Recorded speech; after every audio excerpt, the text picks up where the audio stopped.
Y nada, ya por último un comentario rápido sobre Ortega, eh, yendo directamente al texto que tiene para selectivo. Esto, como se puede ver, se llama El tema de nuestro tiempo, ya está indicándonos con mucha claridad cuál es la movida. La movida es el tema de nuestro tiempo.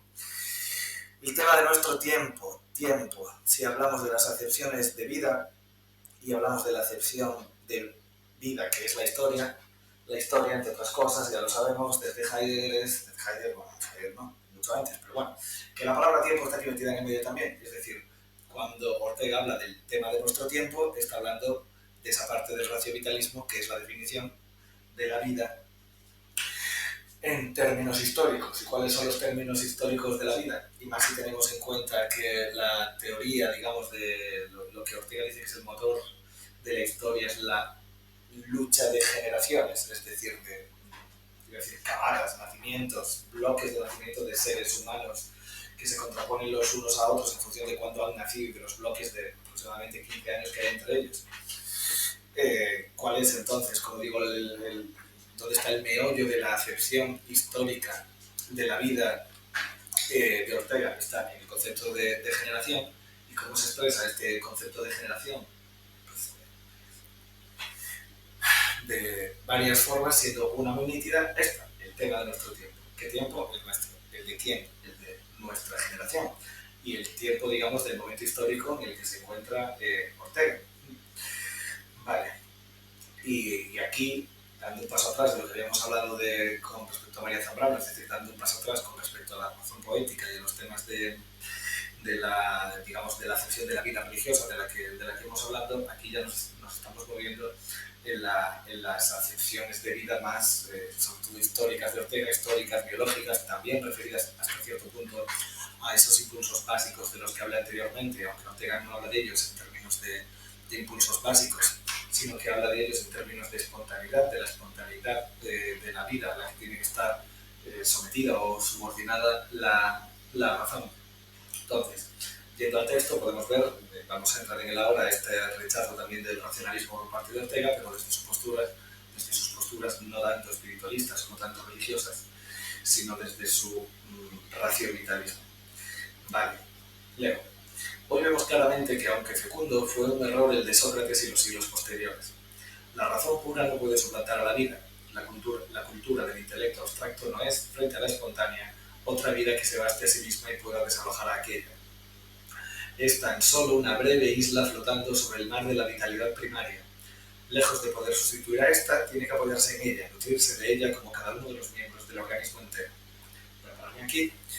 Aquí podemos ver ya de entrada en la primera frase que se habla de un error, aunque fecundo, el error de Sócrates y los siglos posteriores, el error del racionalismo, de lo que Zambrano decía que era el racionalismo europeo, el error, si lo cogemos ya en términos más, digamos, abarcadores de Nietzsche, el error del nihilismo, el error de la cultura bajo el punto de vista nietzscheano, más caracterizada ya no por su racionalismo solo, sino por su cristianismo y por el decadentismo o nihilismo o cuestabajismo que Nietzsche atribuye a la civilización europea cristiana y a la parte del protocristianismo que ya veía en Platón, Aristóteles y en Sócrates. Aquí la alusión de Sócrates por parte de Ortega no es gratuita porque pone el inicio de ese racionalismo en el mismo lugar en el que Nietzsche pone el inicio del nihilismo.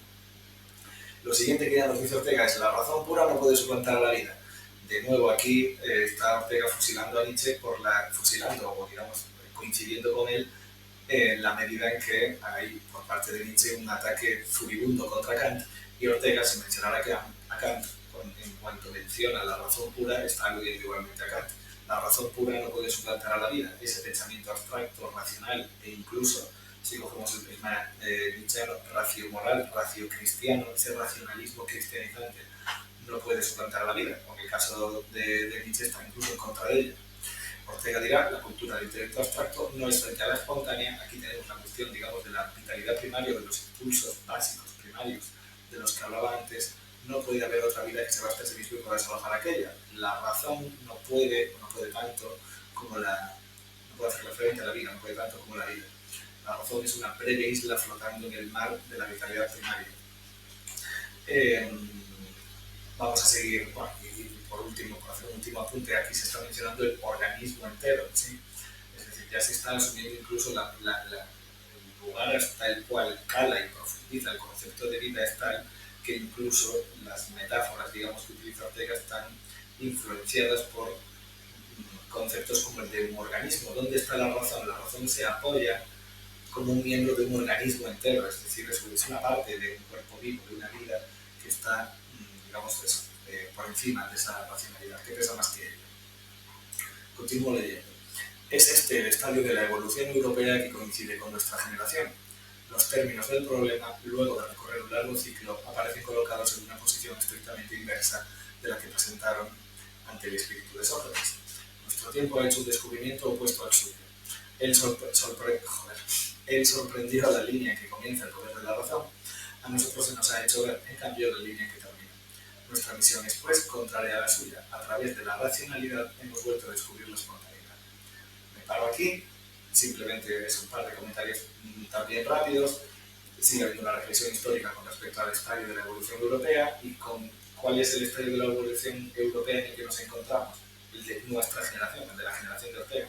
Pues es precisamente ese en el que la razón se subordina a la vitalidad. Es decir, después, y esto se hace gracias a la propia razón. En la última línea del párrafo se dice, a través de la racionalidad hemos vuelto a descubrir la espontaneidad. Es decir, que tampoco, no habiendo, digamos, una expulsión completa de la razón, sí que hay como una especie de ciclo, de arco, de camino de la razón que en su final se da cuenta de que se había pasado de la raya al principio y 2000 años después dice, no, coño, es que tengo que subordinarme a la vida. El vitalismo sería el tema de la generación de nuestro tiempo, el tema histórico de la vida definida históricamente que Ortega pone encima de la mesa. ¿Sí? Ese es el descubrimiento de su tiempo. La línea en la que el poder de la razón termina y en el que empieza el poder de la vitalidad o de la espontaneidad. Leo el último párrafo. El tema de nuestro tiempo, en cursiva, consiste en someter la razón a la vitalidad, localizarla dentro de lo biológico, supeditarla a lo espontáneo. Dentro de pocos años parecerá absurdo que se haya exigido a la vida ponerse al servicio de la cultura. La misión del tiempo nuevo es precisamente convertir y mostrar qué es la cultura, la razón, el arte, la ética, quienes han de servir a la vida. Es reincidir de nuevo lo mismo, no hay mucho más que aclarar.